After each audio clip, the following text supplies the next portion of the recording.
સુરત મહાનગરપાલિકાના કમિશનર એમ નાગરાજન સાહેબે આજે ચાર્જ લીધો છે. તેમની સાથે વાતચીત કરીશું. નાગરાજન સાહેબ, તમે 8 વર્ષ પહેલાં સુરતમાં ડેપ્યુટી કમિશનર તરીકે હતા. આજે સુરત મહાનગરપાલિકાના કમિશનર તરીકે આવ્યા છો. શું અનુભવી રહ્યા છો? ખૂબ આનંદની વાત છે કે સુરત જેવા એક ઇન્ટરનેશનલ સિટીમાં ફરી એકવાર કામ કરવાનો મોકો મળ્યું છે. અને અત્યારે રાજ્ય સરકાર અર્બન ડેવલપમેન્ટ યર તરીકે શહેરી વિસ્તારને ફોકસ જ્યારે આપી રહ્યું છે, તો એ જે આયોજનો છે એને સાચા અર્થમાં લોકો સુધી પહોંચે એના માટે વહીવટીતંત્રના વડા તરીકે મારે પ્રયત્ન કરવાનું રહે છે.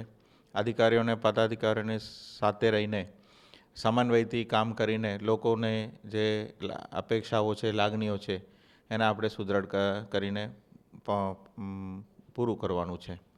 એ સાથે પાયાની સુવિધા છે, પાણી છે, ગટર લાઇન છે, રોડ રસ્તાની બાબત છે અને ટ્રાફિકનું સમસ્યા છે, એને હલ કરીને સામાન્ય માણસની જનજીવનમાં એમનું સમયનું બચત થાય, એમને પૈસાનું વ્યર્થ ન થાય અને એને સારી જિંદગી જીવી શકે અને એમનું જે કારકિર્દી છે અથવા વ્યવસાય છે એમાં એ સારી રીતે કામ કરી શકે અને જીવન જીવી શકે. એના માટે ક્વોલિટી ઓફ લાઈફને સુધારવા માટે આપણે ગોલ લીધું છે.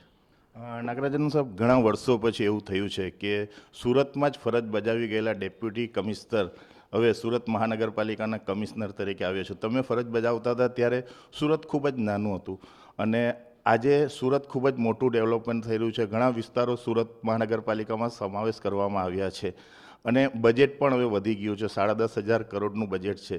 તો તેના શું ફોકસ તમે કરશો?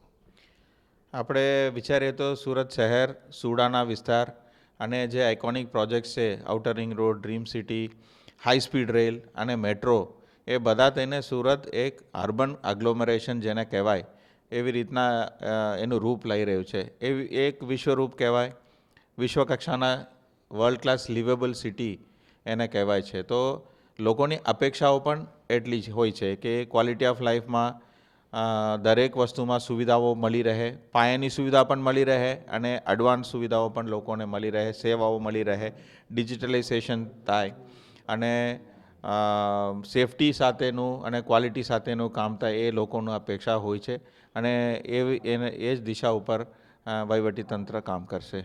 નાગરાજન સાહેબ, શું ફોકસ રહેશે અને સુરતની પ્રજાને તમારો શું સંદેશો છે?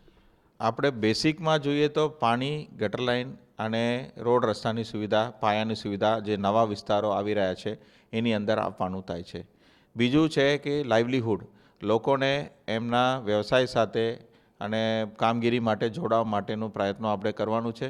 એના માટે રાજ્ય સરકાર તરફથી સુરત ઇકોનોમિક રિજિયનનું જે આયોજનબદ્ધ કાર્યક્રમ અત્યારે લીધું છે એ ઝડપથી અમલ થાય એના માટે આપણે પ્રયત્ન કરશું. એના લીધે આ વિસ્તારમાં લોકોને ઇકોનોમિક ડેવલપમેન્ટનું લાભ સીધું મળી રહે અને એમનું ક્વોલિટી ઓફ લાઈફ અને એમનું જે જીવન ધોરણ છે એ સુધરશે. આ હતા સુરત મહાનગરપાલિકાના મ્યુનિસિપલ કમિશનર એમ નાગરાજન સાહેબ. તેમણે આજે ચાર્જ લીધો છે અને તેમની ઈચ્છા છે કે સુરતમાં જે પ્રોજેક્ટો અધૂરા છે તેમજ ડ્રેનેજની પાણીની તેમ વ્યવસ્થા બાકી છે તે એમના આવ્યા પછી તરત જ થશે તેવી તેમની આશા છે. કેમેરામેન જયેશ મિસ્ત્રી સાથે વહાબ બેલીમ, TV 13, સુરત.